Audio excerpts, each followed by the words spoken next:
دیوید جونز نماینده مجلس عوام انگلستان و وزیر سابق ولز و برگزیت. حقیقت این است که تلاش‌ها برای سانسور شورای ملی مقاومت ایران و انکار حمایت برای شورا بیشک نشان می‌دهد که آنها از حقیقت می‌ترسند. حقیقت این است که هر روز ایرانیان در داخل ایران زندگیشان را به خطر می‌اندازند تا پیام امید خانم رجوی را در ایران اشاعه بدهند.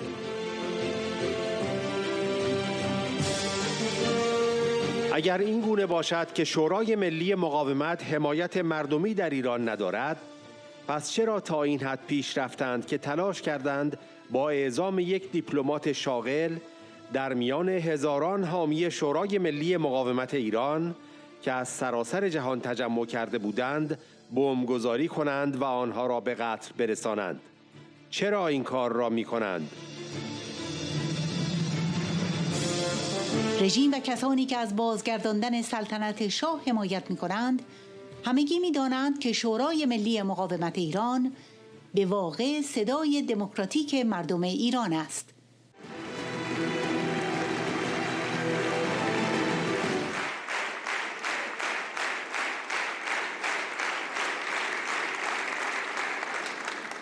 Thank you. Thank you.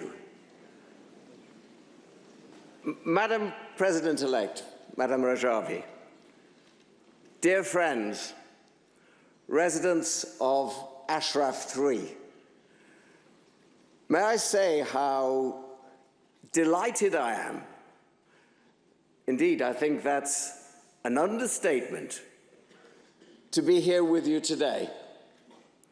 I'm very pleased, I'm very honored to be among so many friends.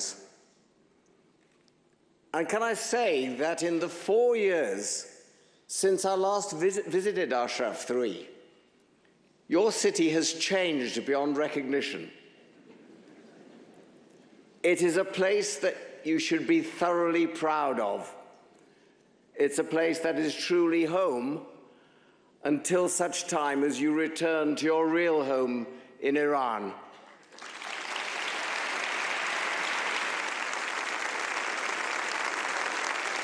And I'm not ashamed to say how very much I admire all that you have been doing for so long. Your staunchness, your unwavering dedication to the resistance and the cause of freedom is an inspiration to us all.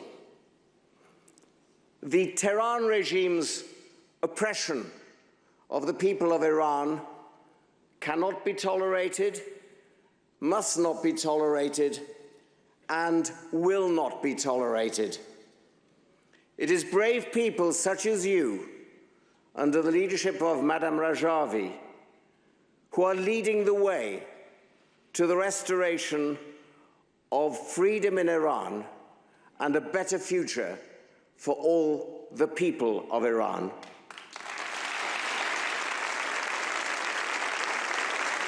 And may I in particular note the important role that the women of Iran have played in the struggle for freedom and democracy.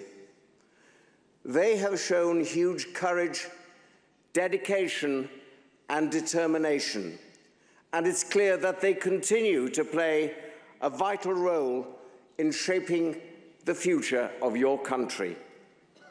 We must all support those brave women and their efforts to bring about positive change in Iran. And I can assure you that very, very many of my colleagues in the British Parliament from all parties are united in our admiration for all that they are doing.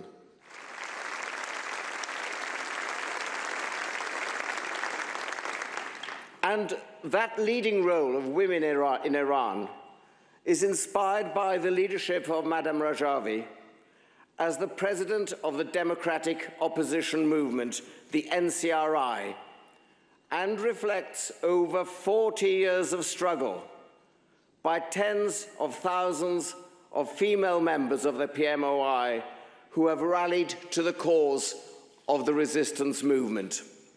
You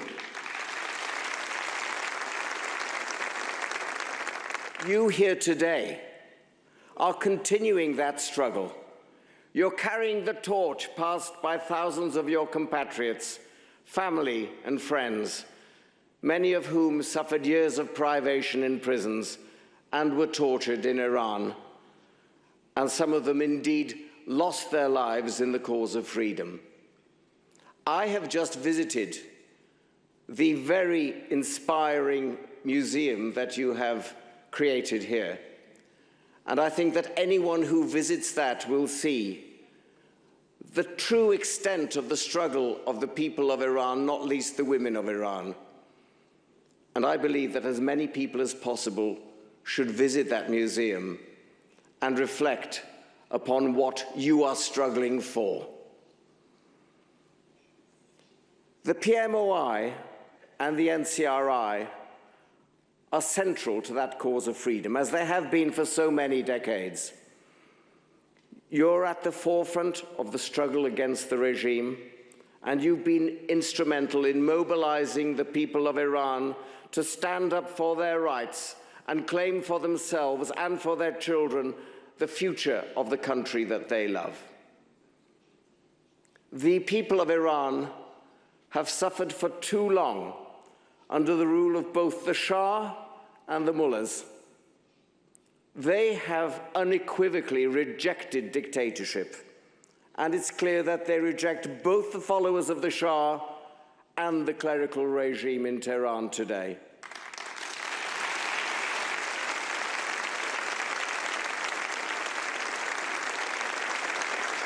Because the names of both the Shah and the Ayatollahs are synonymous with oppression and totalitarianism.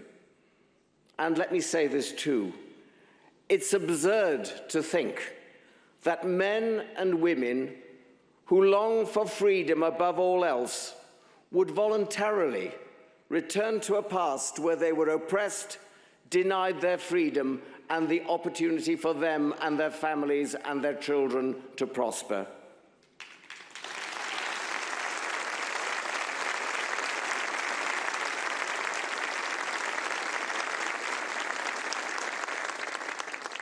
And I believe that we in the Western nations have a positive duty to support the people of Iran in their quest for a better future and support them in their continuing fight against oppression. I have the privilege of holding the office of President of the cross-party British Committee for Iran Freedom, in succession to many colleagues, not least your late and my late dear friend, David Amis, murdered, and also Lord Robin Corbett. These are people who spent many years fighting in the cause of freedom. And today, we in the committee are continuing to support the people of Iran and the NCRI, the pro-democracy movement, in their struggle for a free and democratic Iran.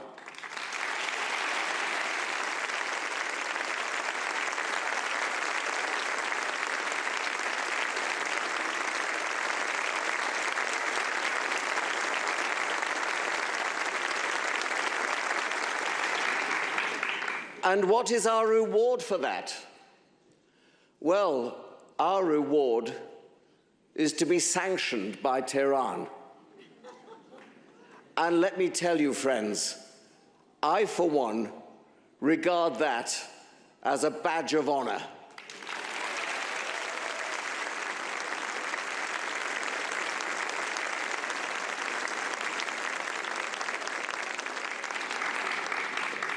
And we know that there have been attempts by those lobbying on behalf of the regime and supporters of the late Shah to impede the efforts of the NCRI and to prevent the information of the international community about the crimes of the regime and the support that is growing daily for the revolution in Iran and for the democratic alternative that the NCRI has put forward for the future of Iran. They claim that the NCRI, they claim that Madam Rajvi have no support.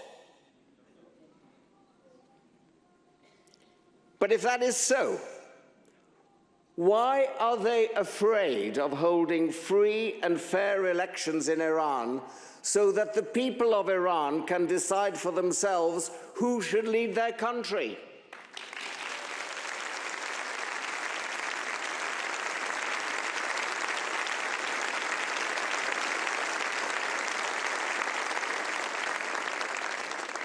If indeed there is no support for the NCRI, why are they so eager to silence the NCRI?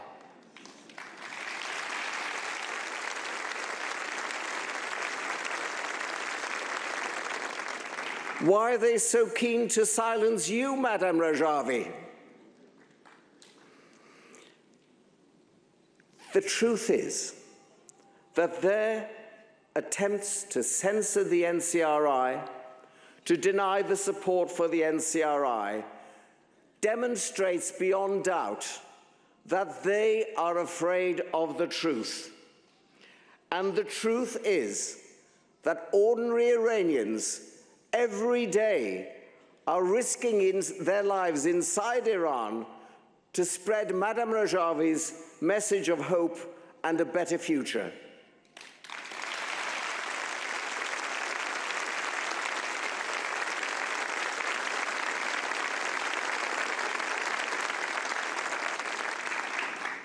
And as they do risk their lives, they carry the image of Madam Rajvi, showing that their resistance movement is alive, is vigorous, and indeed is still growing. And if the NCRI has no popular support in Iran, why do they go to the extent of causing an international outrage by sending an accredited Iranian diplomat to murder NCRI supporters from across the world gathering in Paris? Why do they do that?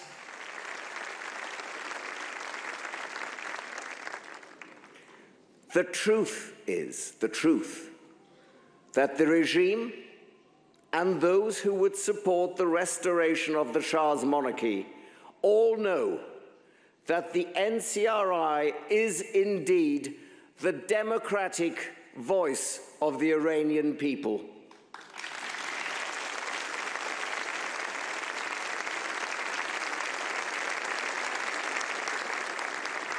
They know, they in the regime know, that in truly free and fair elections, the 10-point democratic platform of Madam Rajvi will triumph.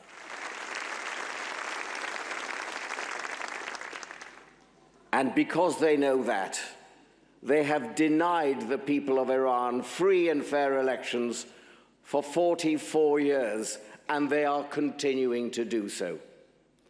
I believe, therefore, it's crucial that the British government and its allies and international partners should engage with the NCRI as the best prospect for delivering the democratic aspirations of the people of Iran. We must also continue to support your efforts, the efforts of each and every one of you, to draw attention to the regime's abuses and refer it to the UN Security Council and press for the prosecution of those accused of crimes against humanity. And that includes the President of Iran, Ebrahim Raisi. And I, and Bob, and our colleagues in Parliament will continue to press the British government to proscribe the IRGC as a terrorist organization. And our position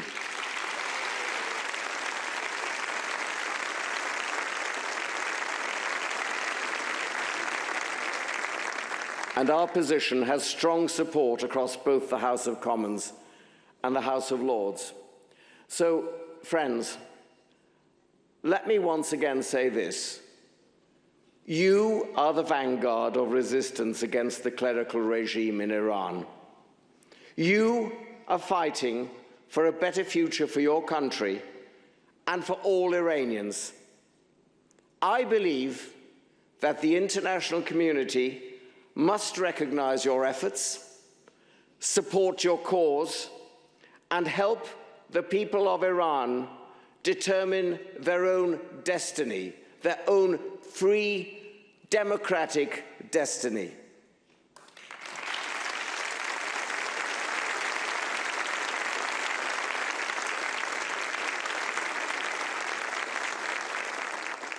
We will continue to support you, and I believe that together, all of us can indeed achieve a better future for the people of Iran.